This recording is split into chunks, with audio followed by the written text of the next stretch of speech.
आप सबने नानी बाई का मायरा सुना होगा, सुना है ना।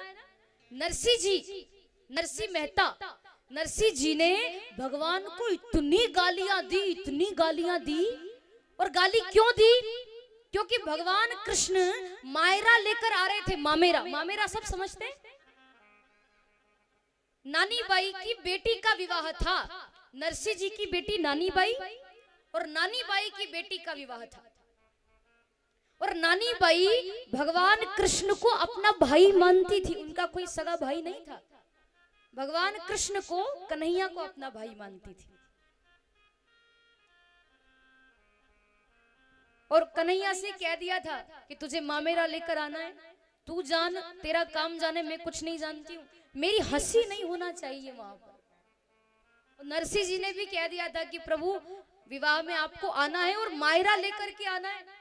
तो भगवान मायरा तो लेकर आए, खूब मायरा लेकर आए, लेकिन आने में थोड़ा भगवान लेट हो गए, जरा सी देरी हो गई भगवान को, गाड़ी वाड़ी खराब हो गई होगी रास्ते में,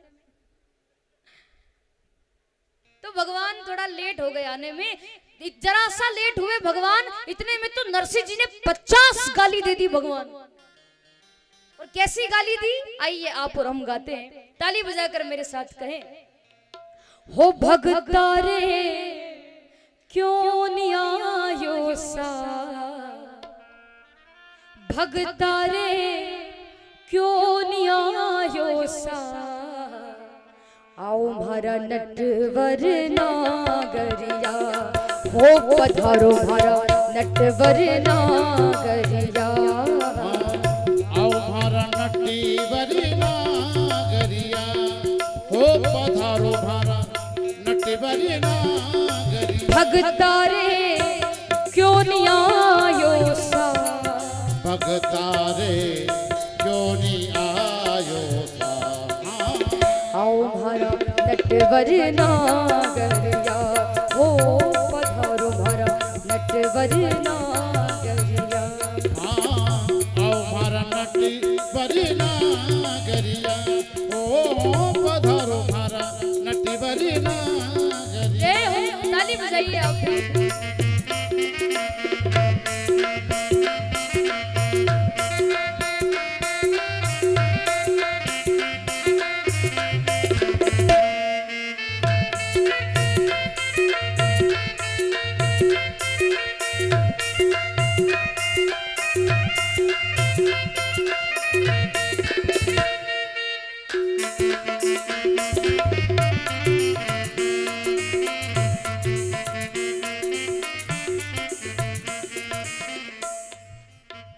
पहली गाली सुनाई नरसिंह जी ने भगवान को, किसके नाम से?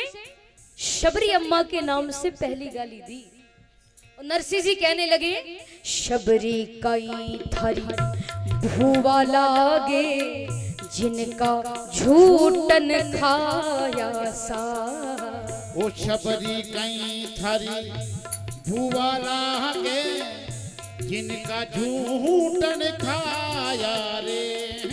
गाली देकर नरसिंह जी कहने लगे कि वो शबरी क्या तेरी भुआ लगती थी? वो शबरी क्या तेरी भुआ लगती थी जो तू उसके घर गया, तूने उसके झूठे पैर खाए और मेरे घर आने में इतनी देर कर रहा है। प्रभु सब हंसी कर रहे हैं, सब कह रहे हैं कि कब आएगा तेरा कन्हैया, कब आएगा तेरा कृष्ण, अभी तक आप नहीं आए। वो शबरी क्या तेरी भुआ लगती थी जो तू उसके घर गया? खूब गाली दी भगवान को कि शबरी ने तो शबर जाति में जन्म लिया, वो तो भिल्ली थी, लोग उसको भिल्ली कहते थे, छोटी जाति में जन्म लिया उसने और तू उसके घर गया, तूने उसका झूठा खाया, मेरे घर आने में देर कर रहा है। शबरी कई थारी भूवा लागे, जिनका झूठन खाया सा, वो शबरी कई थारी भूवा लागे, जिनका झूठन खाया। और तूने ऊंच नीच की शंका न मानी, ऊंच नीच की शंका न मानी, ऊंच नीच की शंका न मानी, ऊंच ऊंच नीच की शंका न मानी। अरे तूने रुचि रुचि भोग लगाया सा, आओ मारा नटवर नागरिया, ओ पधारो मारा नटवर नागरिया। हाँ आओ मारा नटवर नागरिया, ओ पधारो मारा नटवर नागरिया। भगतारे क्यों नियायो सा, ओ भगतारे क्यों नहीं आयो था। आओ मारा नटवर नागरिया, ओ पधारो मारा नटवर नागरिया। हाँ आओ मारा नटवर नागरिया, ओ पधारो मारा नटवर नागरिया।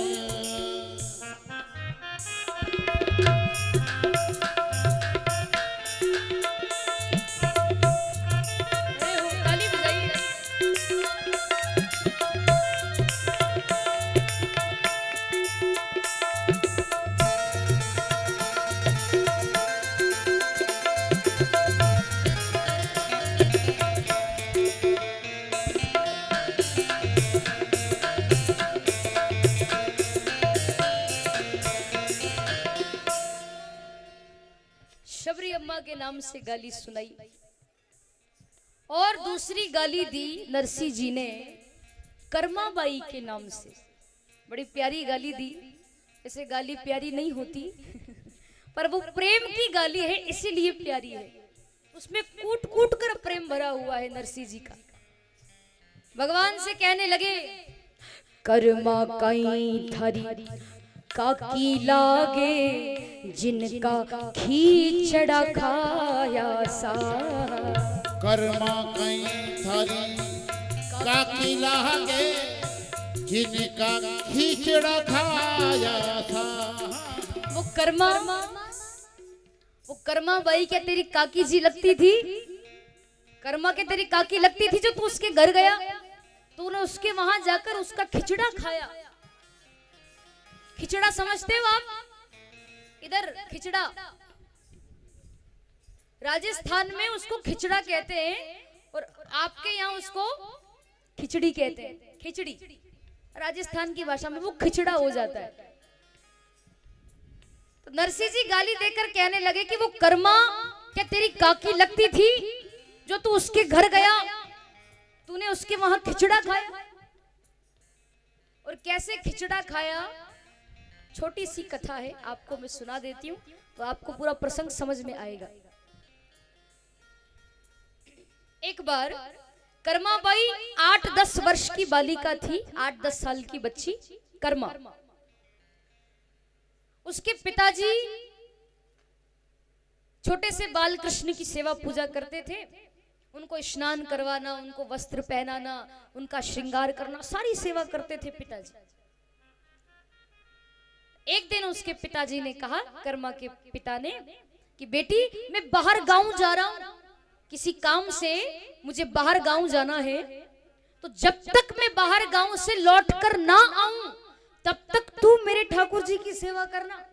बढ़िया उनको स्नान करवाना, उनका श्रृंगार करना, उनको वस्त्र पहनाकर बढ़िया पालने में बिठाना, उनकी सेवा तू करना। जब तक मैं लौट कर ना आऊं तब तक तू उनकी सेवा करना।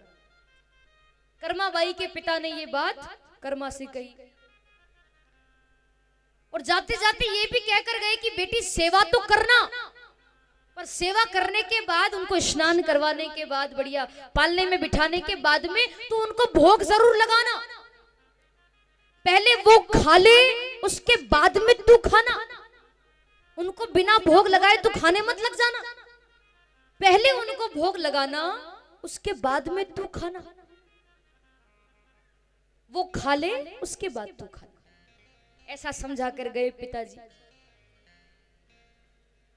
पिताजी चले गए बाहर गांव।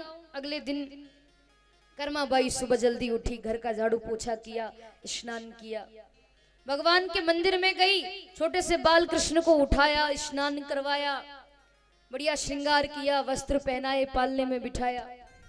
रसोई में गई और छोटे से बाल कृष्ण के भोग के लिए उसने खिचड़ा, वही खिचड़ी बनाई। खिचड़ी बनाई और बढ़िया कटोरे में वो खिचड़ी लेकर आई, सामने रखी और छोटे से बाल कृष्ण से बोली कि ले खा ले। मेरा बाबा, या राजस्थान में पिता को बाबा कहते, बाबा जी बाऊ जी ऐसे कहते हैं। कर्माबाई कहने लगी भगवान से कि मेरे पिताजी बाहर गांव गए हैं और वो मुझे कहकर गए थे तो इनकी सेवा पूजा करना, इनको भोग लगाना। देख पूजा तो मैंने कर दी, अब ये सामने खिचड़ा रखा है तू ये खा ले, तू खाएगा उसके बाद ही मैं खाऊंगी। ऐसी बात करने लगी वो बाल कृष्ण से कि तू खा ले उसके बाद मैं खाऊंगी, और देख जल्दी जल्दी खा, मुझे बड़ी भूख लग रही है। जब तक तू नहीं खाएगा ना तब तक मैं भी नहीं खा सकती, क्योंकि मेरे पिताजी कहकर गए हैं कि जब तक वो ना खा ले तब तक तू मत खाना। चल तू खा ले। वहीं बैठी रही भगवान के सामने, उनको देखने लगी कि अब खाए अब खाए अब खाए।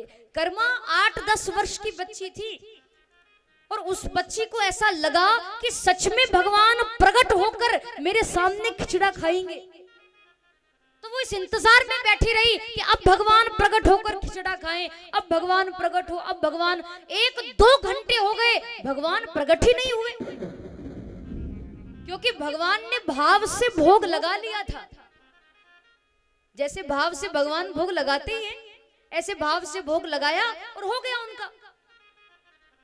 पर कर्मा को लगा कि सच में भगवान प्रकट होकर के खाएंगे, तो उसी आस में बैठी रही, अब खाए ये, अब प्रकट हो, अब खाए, अब प्रकट हो। 2 घंटे हो गए उसको बैठे बैठे, भगवान प्रकट नहीं हुए। भगवान कोई आसानी से प्रकट होते हैं क्या? नहीं हुए।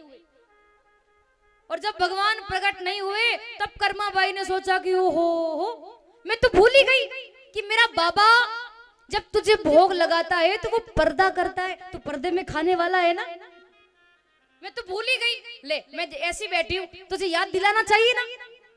चल कोई बात नहीं, अब पर्दा क्या करे। वो कर्माबाई इतनी भाव विभोर हो गई, भगवान के भाव में इतनी डूब गई, मंदिर में पर्दा लगा था वो पर्दा करना तो भूल गई। और उसने घाघरा पहन रखा था, राजस्थान में घाघरा पहनते हैं ना, लहंगा, तो वो बढ़िया लहंगा पहन रखा था। तो छोटी सी बच्ची खड़ी हुई और अपने लहंगे को पकड़कर ऐसे पर्दा कर दिया, और छोटे से बाल कृष्ण से कहने लगी खाले मैं नहीं देख रही हूँ, खाले।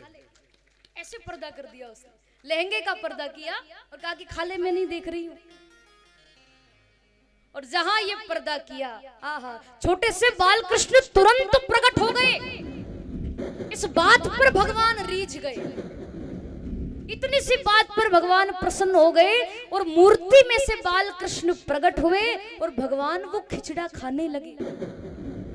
और खिचड़ा खाने की चपड़ चपड़ आवाज आई ना। कर्माबाई ने पर्दा हटा करके देखा तो छोटे से बाल कृष्ण खिचड़ा खा रहे थे। कर्माबाई ने कटोरी हाथ से छीन करके कहा, क्या पूरा ही खा जाएगा क्या? 2 घंटे से भूखी बैठी हूं, अब खाए, पहले प्रकट हो जाता, क्या पूरा ही खा जाएगा क्या? इतने वर्षों से कर्माबाई के पिता भजन कर रहे थे, सेवा कर रहे थे, पर आज तक प्रकट होकर भगवान ने दर्शन नहीं दिया। और 1 दिन की सेवा में, कर्माबाई की 1 दिन की सेवा में भगवान प्रकट हो गए, तुरंत प्रकट हुए भगवान। खिचड़ा खाने लगे तो कर्माबाई ने हाथ से कटोरी छीन ली, पूरा ही खा जाएगा क्या? तो नरसिंह जी कर्माबाई के नाम से भगवान को गाली देने लगे कि वो कर्मा क्या तेरी काकी लगती थी जो तू उसके घर गया, तूने उसके वहां खिचड़ा खाया। तो नरसिंह जी कहने लगे, कर्मा कहीं धरी काकी लागे जिनका खिचड़ा खाया सा। कर्मा कहीं थरी काकी लागे जिनका खिचड़ा खाया सा। उसने धावलियार पर दो करी दियो, धावलियार पर दो कर दियो, धावलियार पर दो करी दियो, दियारो पर्दो करी जो तूने रुचि रुचि भोग लगाया सा आओ भरा नटवर नागरिया ओ पधारो भरा नटवर नागरिया हाँ आओ भर नटे बरी नागरिया हो पधारो भर नटी बरी नागरिया। दो गाली सुनाई, पहले शबरी के नाम से, दूसरी कर्माबाई के नाम से। आखिरी गाली भगवान को नरसिंह जी देने लगे और कहने लगे नाम देव कई नानो लागे जिनका छप्पर छाया सा। ओ नाम देव कई नानो लागे जिनका छप्पर छाया सा। वो नामदेव क्या तेरा नाना लगता था? नामदेव क्या तेरा नाना लगता था जो तू उसके घर गया? महाराष्ट्र के एक बहुत बड़े संत हुए हैं, संत नामदेव जी महाराज। छोटी सी घास फूस की कुटिया में भगवान का भजन करते थे। कुटिया में बहुत सारे छेद हो रहे थे। जब बारिश होती तो वो बारिश का पानी कुटिया में इकट्ठा हो जाता और नामदेव जी को भजन करने में बड़ी परेशानी होती थी।